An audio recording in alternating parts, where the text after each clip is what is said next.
I'm joining this call all the way from India and specifically from Udaipur in Rajasthan. That's a state in India. And I run an organization with the name of Blub World, which works on a very simple concept of teens inspiring teens. Every month we, search for teenagers who are doing inspiring work in their life and share their inspiring stories, struggles, successes with nearly 6,500 schools and somewhere around 3 to 5 lakh students across the world. In the last 6 or 7 months, where India was in a complete lockdown, we started a series of talks with school leaders and teenagers, and we have completed nearly 125 episodes of the same, where more than 1,500 school leaders from across the world participated, shared their ideas, opinions, innovations in the field of K-12 education, or to put it simply, what's new in the school space. After talking to these many people, understanding their requirements, their perceptions about things, we felt that as of now, what education needs is to figure out a new way of the teaching learning process. As humans, we are now being compared to machines. Our skills are now and must be and are supposed to be better than what a system or a computer can do.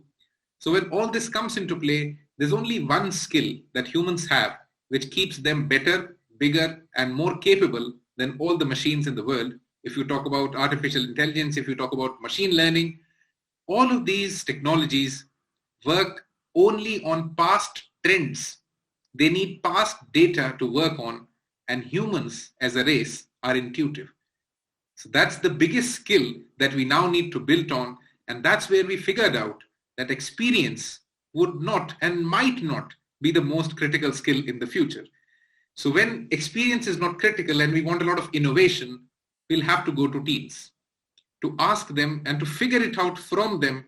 What do they think, or what are the most absurd, most impractical ideas that they have for a world? Because you don't know, in their improbability and inexperienced perception of the world, you might find a new innovation. Just with this very simple understanding, we are trying to build an organization in 2021 where we'll be talking to nearly, what I can say, 1 lakh teenagers across the globe. And how would we be doing this? We'll be doing this through a vehicle that we are calling the World Teen Parliament. India is a parliamentary democracy. So one thing that we learned from our nation is that ideas are nobody's property. They should be shared, they should be democratic, and you must have space to experiment with them. So this organization will talk to teenagers and ask them to identify local problems within their cities, within their schools, within their institutions, within their communities, and give innovative solutions to those issues. And we as a media organization will try to push those ideas, those solutions to the establishment for some positive change that changes the world for better.